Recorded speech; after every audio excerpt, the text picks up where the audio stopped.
Hi everyone, and welcome to this episode of the DisKingdom podcast. In this episode, we are going to be discussing the Star Wars: The Force Awakens, and we're going to warn you right off the thing that this is full spoiler alert. We're going to be going into full details. So it's me here, Roger, in the United Kingdom. We have Abe, as usual, there in sunny California. And we have there, all the way, still standing in line at the premiere, we have Travis waiting. So, Star Wars: The Force Awakens, we're kind of going to run through this. Now, I'm going to put this up. I've seen the movie once on opening day. Travis, I know you've seen it. How many times have you seen it over the weekend? I've seen it twice. I saw it first showing Thursday night, and then I saw it again Saturday night at a special Verizon Wireless screening in New York City. Okay. And then, Abe, have you been at the cinema since it came out? Can you please hurry up and finish talking? Because I needed to go see the movie for a fifth time. You just been parked at the cinema every day since it came out. I've seen it 4 times. I've seen it once every day so far. So okay, so let's kick straight off into the things of it and just kind of give our initial thoughts of it. So we're going to go to Abe first, since he's seen it the most. Since we've got, what are your initial first thoughts on the movie? My initial first thoughts, freaking amazing. I loved it. I thought it was well done. Well done. Everything was good. I mean, there was certain things that were like really, and certain things that were left me with questions, and I had a slight few issues, but other than that, like after the second viewing and the third viewing, like I answered a lot of my questions. I seem to have only one issue, but other than that, it has nothing to do really to detour from the story and the way it was done. I loved it. Initial thought, loved it. It was just, I immediately posted on Facebook, best movie of the year, and I'm going to stick to it. So. You mean it was better than Gem and the Holograms?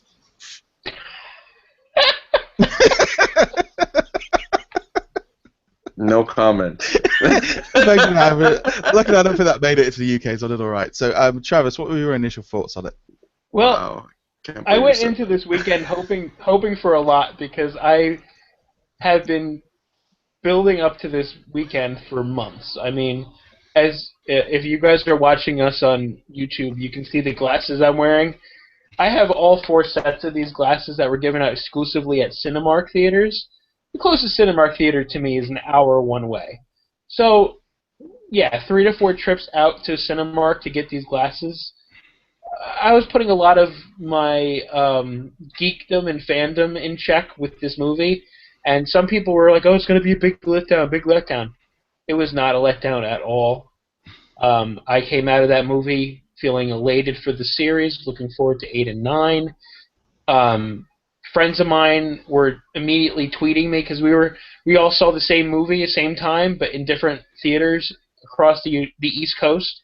And then like every hour, more and more friends would get on the Star Wars train, and we would be riding it all weekend. It's been amazing all weekend, both here locally where I live, about an hour north of the city, and then down in the city. When it went down on Saturday for the second showing, just people were talking about it on the street, and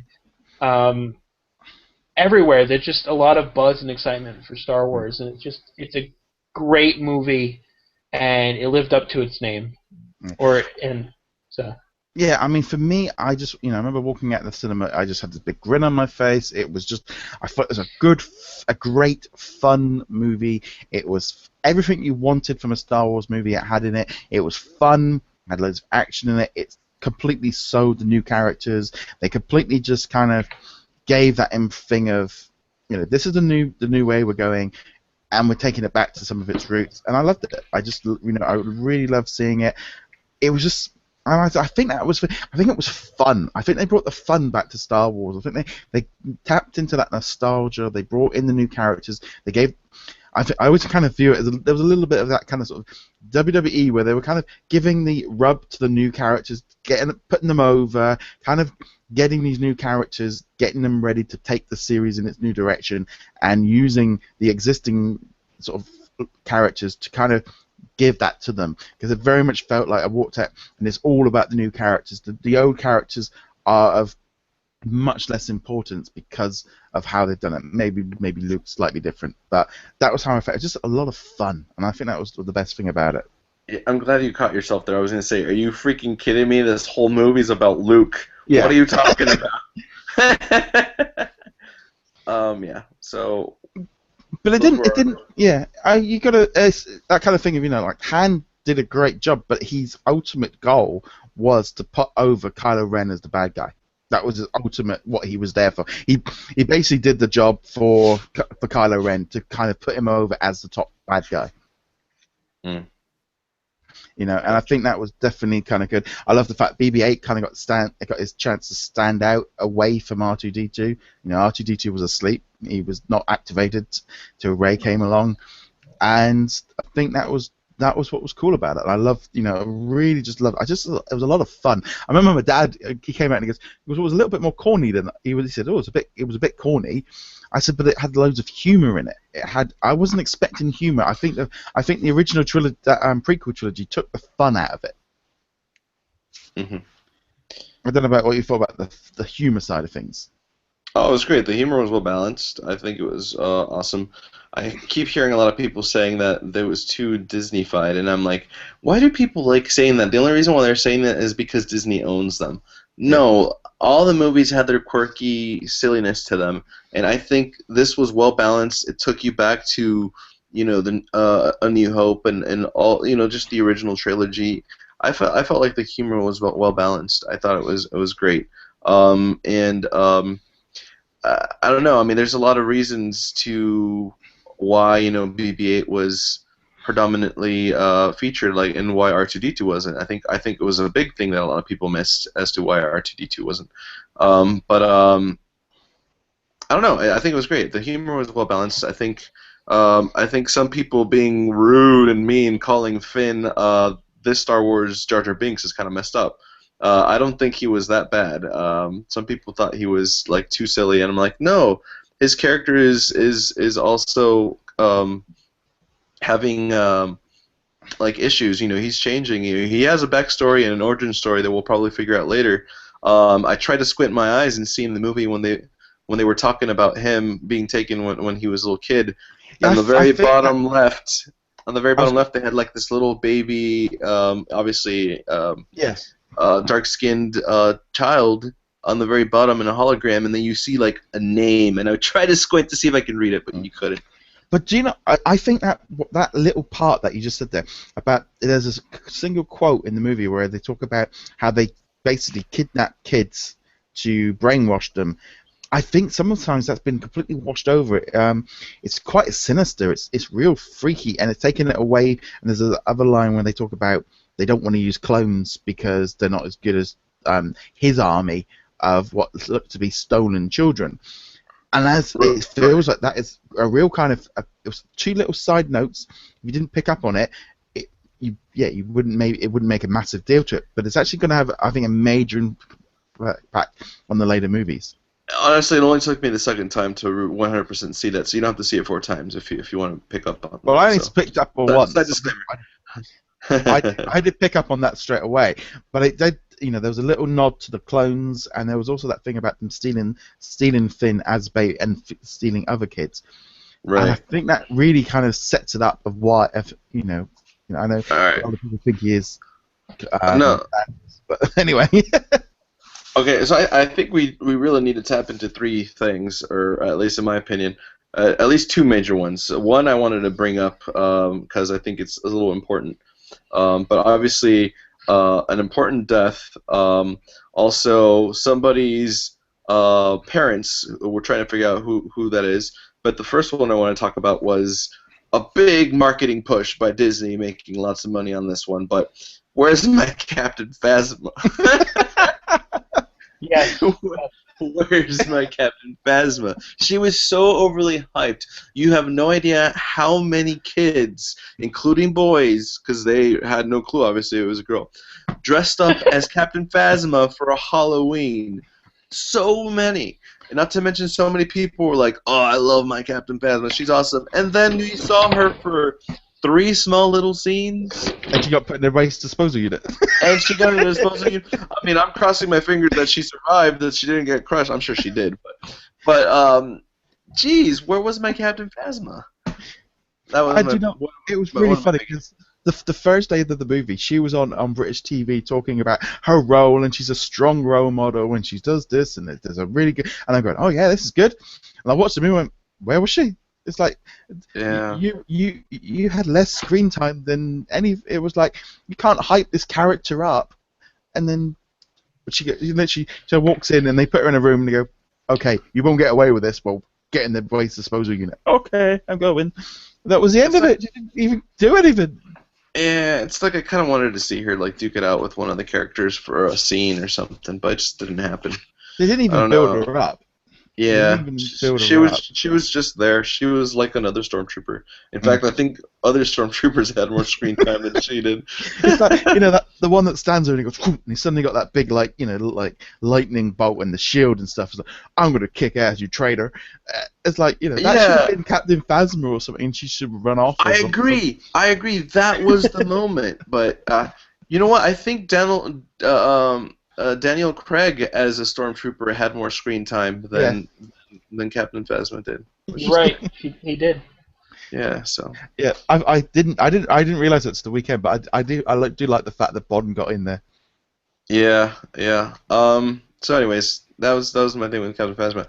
Other one is the biggest thing. One of the biggest things in the movie. We say goodbye to Han. Literally. What did you? Before I say my opinion, what did you guys think about that? Travis, start us off. What did you think about Han saying goodbye? Well, literally. Unfortunately, because people love to be trolls on internet forums, especially on Facebook, one of the groups I help admin for, some guy came in and started posting random spoilers in comments on threads that weren't even part of his, so I accidentally saw that one before the movie. I'm not saying it would have surprised me. I think I might have guessed it partway through. Harrison Ford wanted to be killed off in Episode 6, and George Lucas said no. Mm-hmm. Mainly for marketing reasons. He didn't want people not collecting Han Solo merchandise because Han Solo was dead. You know what? I think JJ gave him a good send-off in this movie. We all know Harrison Ford's very reckless. He almost died while making the movie in a plane crash. So he almost died twice. Yeah, okay. So during the movie making, and he almost died twice. Okay. Yeah. So maybe it's a good thing for his character to be killed off, just in case, it would be really hard, I know, because it just... We don't want a Fast and Furious 7, do we? Oh, God, I don't want to... we still have Luke coming. The Han Solo Tribute Edition. But, I enjoyed it. It's kind of bittersweet how he died and who killed him. Yeah, I don't know. Yeah, see, I'm gonna jump and say, well, I was expecting him to die. I'm gonna be honest. Ever since that trailer where she's hanging over somebody, because it kept going, well, they're not gonna kill off Chewbacca because he's like a evergreen character that they can just keep using for years and years, and they can change the actor inside of it and do all the bits and pieces.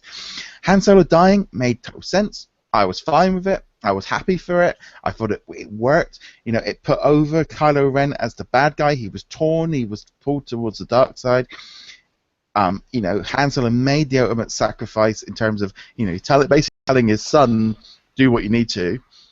It made sense. And like I said, they need to kill off some of the older characters to give the newer ones space. I think he did a great. Han Solo was a lot better in this than I was expecting. But he's a 70-plus-year-old actor. They needed to kind of, and I think the way they did it, they made complete sense, and it made Kylo look better because of it. And I think that ultimately had more importance for me was how much it means for Kylo. Suddenly, he's a guy, he killed his own father. To be evil. That is, that's a really good, strong storyline. Yeah. So I'll jump in and tell you that Roger and I had a discussion, obviously before the movie coming out. We were already analyzing the scene where where Rey is hovered over something. We didn't know what it was at that time. We did guess it possibly could have been Finn as well. We guessed Chewbacca, even Han, because of the little leather. But anyways, so I was already expecting it could be Han or Chewie. The only reason why I also said Chewie was because in the extended universe that is no longer canon that we got rid of, I believe Chewie does end up dying in like the second one or whatever. So it's like, or episode 8, whatever. So it's like I had a feeling something would happen. But now that he's gone, now it makes sense. Chewie needs to stick around. You need to have that lovable character. They live to be 400 years old. He's barely 230 apparently, so he has plenty of time to live. But I was expecting either Han or Chewie to die in this movie. Now, I do have to say 2 things that I observed. One, this is the very first time that I've ever seen, especially in a Star Wars movie, people just bawling their eyes out. I remember the first time I saw it, it really hit you. It's like, wow, like, you know, I was really invested in this movie, so it's like there was people in the theater crying. Hopefully my girlfriend's not hearing me, but she was, she just broke down in tears. She was just really crying. But you know, we weren't, you know, obviously we weren't the only ones going through that feeling. The second thing that I wanted to add to this is I think it was very poetic and very great the way he was killed off. Agree with the fact that Kylo or Ben, the way he took him out, it was great. You did see that finally that emotional connection, that kind of that you wanted to see in a father and son per se. Not to mention the way even Leia, even though she wasn't there, it almost made it feel like she was because of that feeling she has, because the light's within her as well. I just think it was very poetic. That last touch of him just shedding that one, you know, caress of the cheek before he just falls down. It was just great. It was very poetic, very well done, and I was happy with it. It's sad. It sucks. I know some people that think this is not the last time we'll see Han. I'm like, you know what? He's gone. Accept it. If we do see him again in Episode 8, it'll probably be from flashbacks or visions from one of the other characters' origins. But other than that, he's gone. He's done. Also, yeah. Don't you think with that as well? He kind of got the chance to shine in this movie as the Episode 7. Oh, and yeah. Then, and then it means then in Episode 8, you know, we get to see more of Luke, and he had his chance. He's had his time. He had had some great scenes, and he's gone, and that's the end of it. And he gave the rub to a couple of the characters. You know, you set up Daisy and Chewbacca as the new kind of version of them, and I think that just works. Oh yeah, no, he was phenomenal throughout the whole entire movie. I think the chemistry he had with Finn was great. I think the little connection that will be the huge major conversation also in a few seconds here, the connection he had with Rey, that was also great too. And just to see Han and Chewie together again, and Han's fascination with this bowcaster. I mean, he's been with Chewie for how long, and he really has not experienced the shooting of the bowcaster, and that's awesome. So it was cool. Again, the way he passed was awesome, and I do agree that it was great that he got to shine in this movie. Can I interject in saying that one of the reasons I think they introduced flashbacks in Episode 7, which is the first time we've seen flashbacks, is so they can bring elements of Han Solo into flashbacks in 8 and 9, so the character's not fully gone. Because being not a Force spirit, you're not going to see him show up like Obi-Wan or Yoda as a Force ghost. Yeah, they were in Episode 7. I want to jump into that conversation piece as well, if you don't mind. I didn't mean to cut you off. You want to finish your sentence before I jump in? No, I'm just saying that since he is not he didn't have Force powers, it's a great way to bring him into Episode 8 and 9 in flashbacks. Okay, here's the question: when you say flashbacks, you're referring to the vision that Rey got, right? Yes. Okay.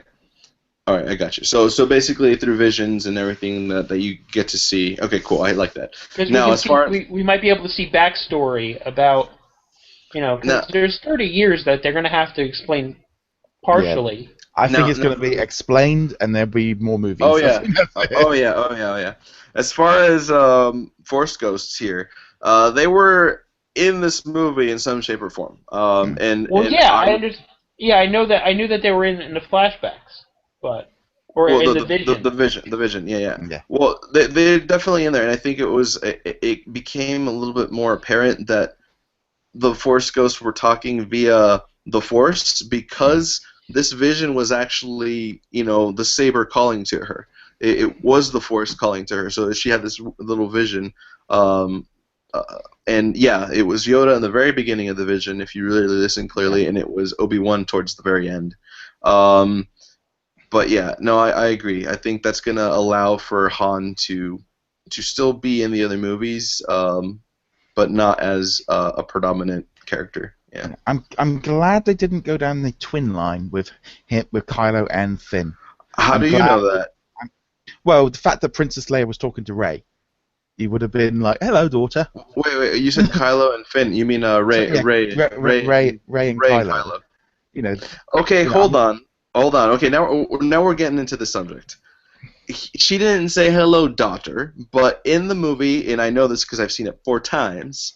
In the movie, everybody is rejoicing, having fun, and celebrating while R2KT walks by.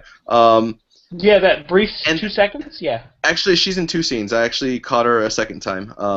But anyways, but then you see Rey standing there, getting emotional, and Leia looking at her, and they never say a word. Never say a word. Yeah, but Hold on. But then we cut to a later scene, way later, where Leia is telling Rey, may the Force be with you. We don't know that. So again, I'm not stating that she is a Solo, but I'm telling you that I think they're purposely confusing us to make us think that it could be one or the other. Yeah, but then at the same time, that would be her niece. So she would be family, and they maybe haven't told her who she is yet, but she's still a relative. But nothing has been said yet, so we don't know. But I think, it's like, from Kylo's point of view, that I'm almost, because when he says about this girl, you can almost see, like, they might have been, like, cousins that were rivals at the school, and Kylo didn't like being second choice. That was my kind of instant thought of, he didn't like being number 2, so he went rogue. And that's where my thought comes into, because they're cousins and they're rivals, rather than brother and sister. Well, I think they can't do they already did that with Luke and Leia. I think they can't go too similar. Well, here's the thing. Like, after I already stated, I watched it 4 times. Like every single time watching this movie, every time I would like add more things to my list as to why she could be a Solo, and I would add more things to my list as why she should be a Luke Skywalker. She should be a Skywalker. And towards the end, I am weighing more towards Skywalker, and then there's like a lot of obvious reasons. One is obviously, if you look at her vision, she's kidnapped at an age where she's speaking fluent English. Yeah. Well, Han and Leia don't have a British accent, so clearly Luke made whoopee with Kate Beckinsale or somebody and had a kid because she has an accent. If John Boyega has a British accent and he did this movie speaking American English, why would they let Daisy keep her accent? So that's just bad American accent. How y'all doing there, folks? I'm Daisy. I'm just going there. She wouldn't have been casted if that was the case. I think it has something to do with the story. Another reason why I think it's definitely Skywalker. First of all, when she gets the saber in her hand, did anybody catch Luke Skywalker's music pop up? Clearly. Also, they mentioned R2 went in hibernation mode once Luke disappeared. So clearly, if Luke appears again, he would wake up. Well, wait, Rey just showed up. Oh my God, R2 sort of just woke up now. That's kind of an odd coincidence. The other thing as well is the fact that Rey, there's never any concept of her surname. And the fact is, it would have made sense for her to hide her surname as a kid, and just basically there is no surname because she wouldn't even know. No, because the Skywalker, she can't be. Well, I'm Rey Skywalker, because that would automatically bring attention to it. So they took the name away to hide her.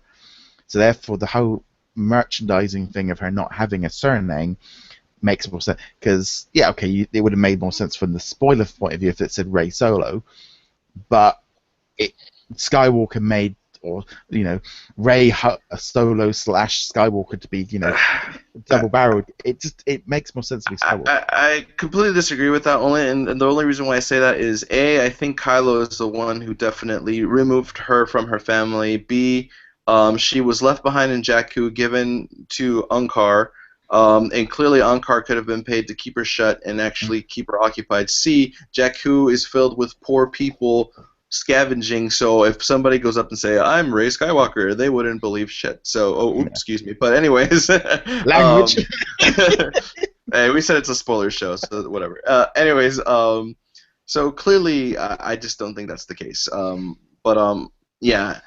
Now, a lot of people can argue that she could be a Solo. I mean, one of the other reasons why I also thought she could be either a Solo or a Skywalker is because, she's a great pilot. She knows her stuff with obviously the Millennium Falcon. She finishes Han Solo's sentences. That was kind of interesting too. And she knows Wookiee. She knows how to talk Wookiee. I mean, that's another thing that keeps throwing you off. So I don't know.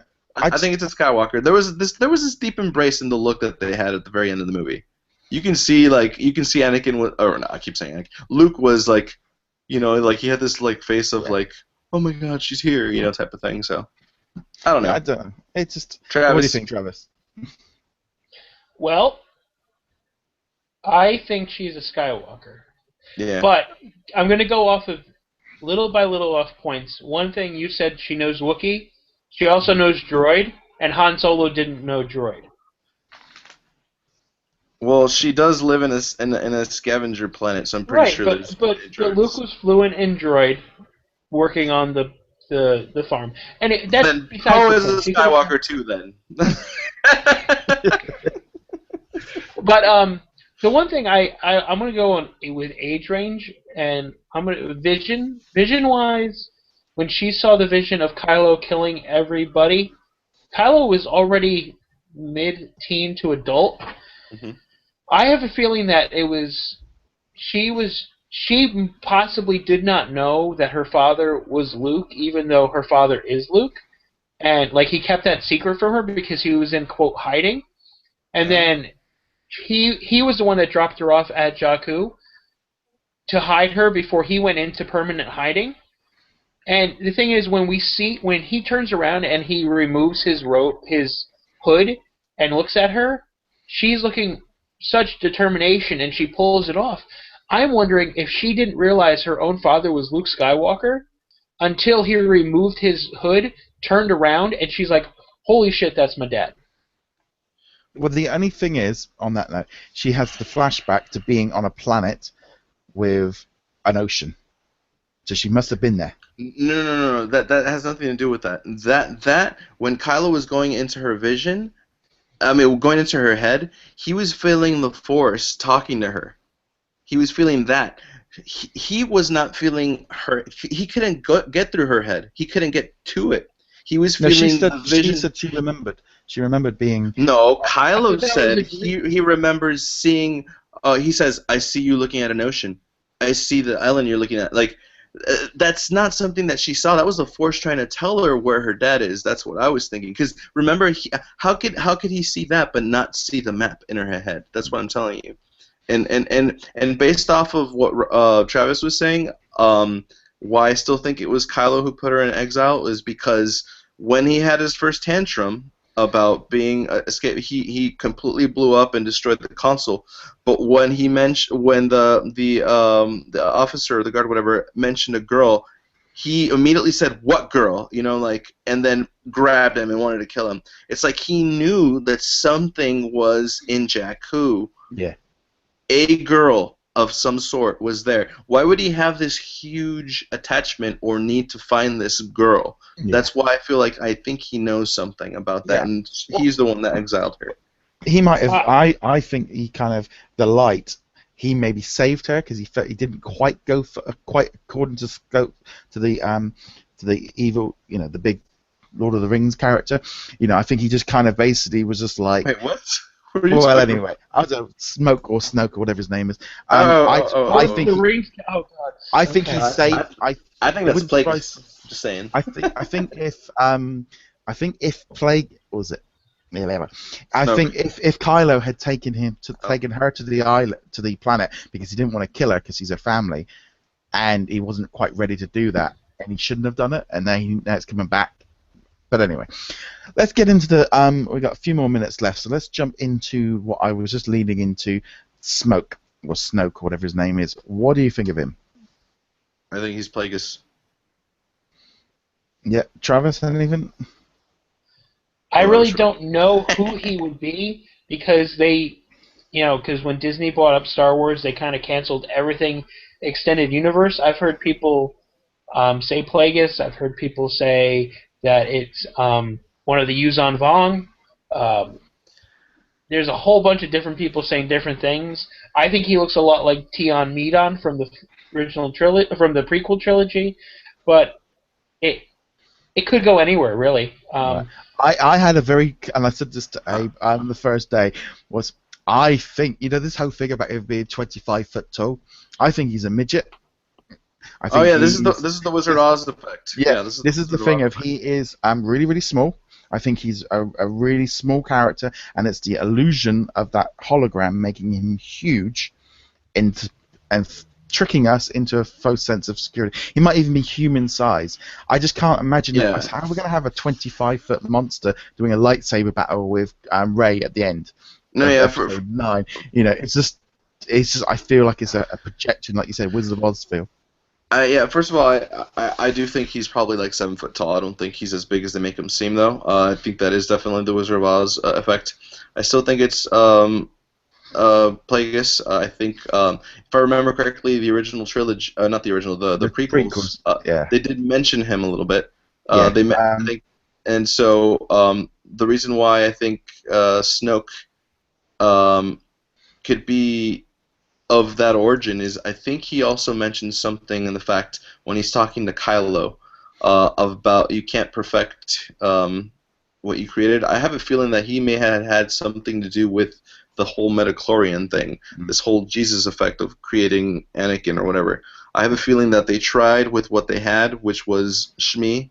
So I have a feeling that it's he might have a hand in what we saw with the Emperor and even Darth, even way before. So I think he might have that connection. And aside from that, I wasn't too crazy on his look. But then again, it's just a hologram. We don't know 100%. I still think he's regular size, probably 7 feet. But I kind of like Roger's idea. I hope he's like maybe 2 feet tall. That would be awesome. He's a Jawa. We know he's the Jawa. He's a Jawa. That's awesome. Right. Okay. So we're going to kind of wrap up this episode here because I'm sure we're going to be discussing it a bit more when the Blu-ray and all the rest of it comes out. So, kind of like closing thought. What is your last final thought on this, Travis? Yes. If you're thinking about seeing it because you even remotely like Star Wars, see it. You could probably see it without seeing any of the 6 previous movies. Things might not make sense to you, but it's a good jumping off point for someone brand new.